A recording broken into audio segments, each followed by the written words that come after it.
voltando ao início do pré-natal, eu falei de ultrassom. Nós vamos fazer também um exame de ultrassom morfológico, que é em torno de 12, 13 semanas idealmente. Vai ter mais um ultrassom morfológico em torno de 20, 23 semanas. E dependendo da necessidade, a partir de 28 semanas nós podemos também estar fazendo um ultrassom para avaliar o crescimento, avaliar líquido amniótico. Precisa fazer todo mês? Não, não precisa fazer todo mês. Tá?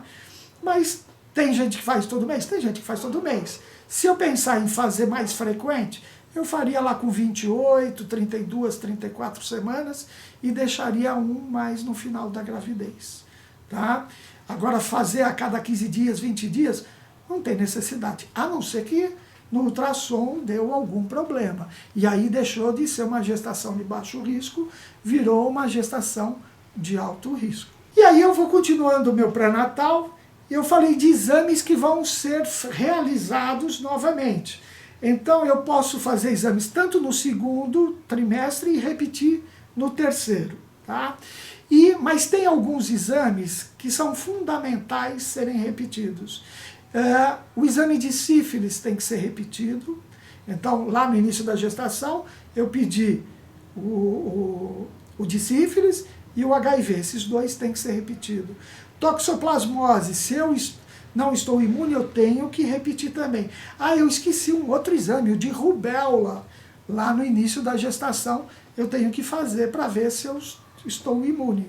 Tá? Mas voltando para lá, 26, 28 semanas, eu tenho que pedir um novo hemograma, eu tenho que pedir o exame de urina, eu tenho que pedir o de sífilis, eu tenho que pedir o de toxoplasmose, o HIV, o exame de urina, o urina e urocultura, que eu já falei, mas vem um mais chatinho agora, que é o teste de tolerância oral à glicose. É aquela água com açúcar, com 75 gramas que a gente toma e fica meio de castigo 2 horas no laboratório. É chato, mas hoje é padrão. A gente faz em jejum, aí toma água com açúcar, faz depois de 1 hora e depois de 2 horas. Isso para que é?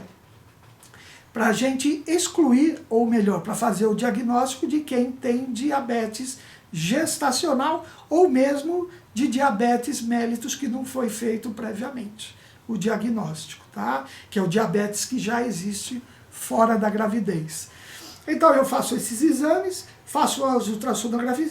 Tem alguns exames que são mais peculiares, que dependem da indicação, depende da idade, como a ecografia, que é o exame, um eco do coração do bebê, que a gente pode fazer. Existe um exame que a gente pode estar colocando aqui, no início da gestação, que no ultrassom morfológico a gente faz um rastreamento para alterações genéticas, para cromossomopatias. Então a gente mede a translucência nucal. Mas hoje já existe, porém a nível de convênio ainda não é coberto, é um exame que se chama NIPT, que é um teste não invasivo, que a gente colhe o sangue da gestante e tem uma acurácia muito boa para dizer se essa gestante tem um bebê, por exemplo, com síndrome de Down ou com síndrome de Edwards. Mas para que eu quero saber isso? Para eu me planejar, para eu saber o que eu vou fazer durante essa gravidez e eu me preparar e saber como que eu vou conduzir a gravidez. Então, é um exame mais recente, mais novo, que está vindo. No principal, eu acho que seria essa abordagem. Eu vou continuar com outras coisas até muito chatas, né? Que a gente não falou, que é o ganho de peso durante a gravidez. A gente não falou de atividade física durante a gravidez. Pode e não pode, o que não pode, o que é mito e o que é realidade, né? Então, lembra que eu falei da atividade física? Quem vinha fazendo atividade física pode continuar fazendo. Deve.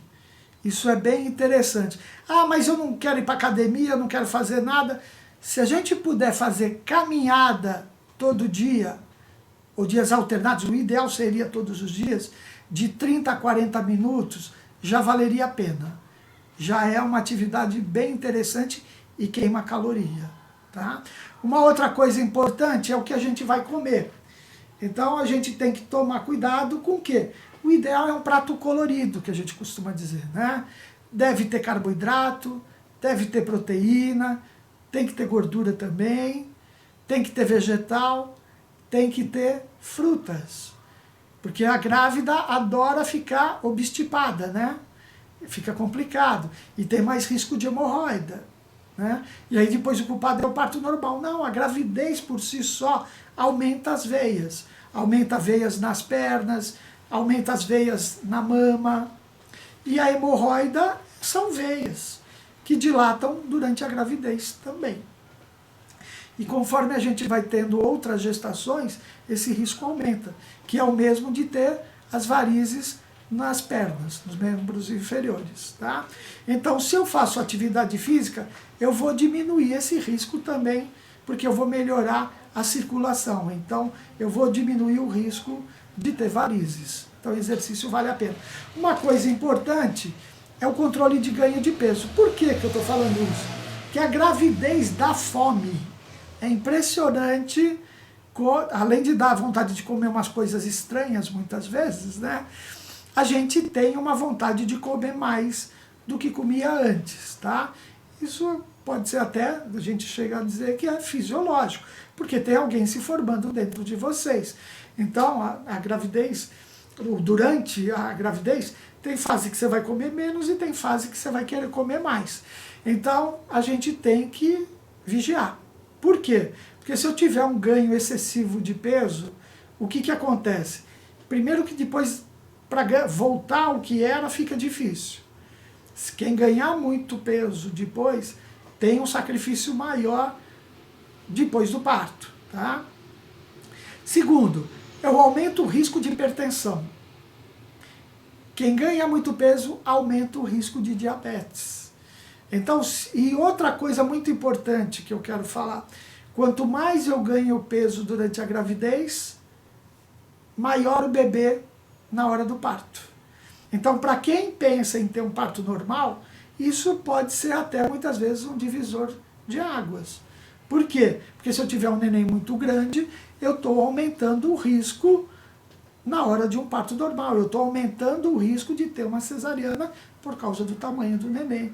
Uma dificuldade que pode acontecer durante o parto, por exemplo, que a gente fala que é aquele parto mais laborioso, né? Que é a distócia. Ou então mesmo o impedimento do parto e acabar precisando de uma cesariana, porque o neném cresceu muito. Uma outra coisa que a gente não pode esquecer durante a gravidez que é importante são as vacinas.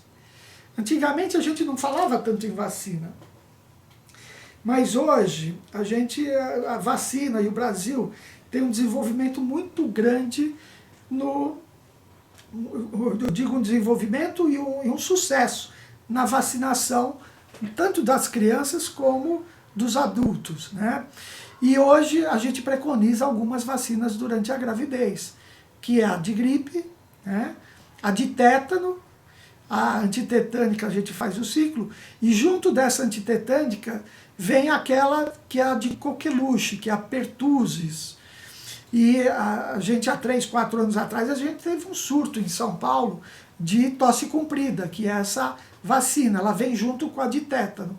Então isso é muito importante, todas vocês entre 23 e 36 semanas, tomar essa vacina. Então a de tétano, como a pertussis, a de gripe, e para quem é imune, quem não é imune, também fazer a de hepatite hoje. Hoje o recomendado é fazer o esquema de vacinação para hepatite B. Que tipo de exercício que a gente pode fazer durante a gravidez? Quais são as mais recomendadas? A mais recomendada, primeiro, é aquela que eu gosto de fazer, que eu posso fazer e que seja perto da minha casa. Não adianta eu querer falar, eu vou fazer uma hidroginástica ou eu vou fazer uma yoga e eu tenho que pegar o carro e viajar 30 minutos. O que acontece? Eu vou fazer um mês e daqui a pouco eu vou parar. Então eu tenho que ter essa facilidade de ter o acesso, né? E eu tenho que gostar, porque senão o que vai acontecer? Eu vou largar. Eu tenho que ter a motivação. Então eu posso fazer caminhada, eu posso fazer musculação, pode fazer musculação, posso fazer musculação. Posso fazer yoga, exercício na água, hidroginástica é super bem-vindo, tá? Alongamento é super importante. Um exercício legal é Pilates. Pilates é muito bom para gravidez também. Yoga e Pilates.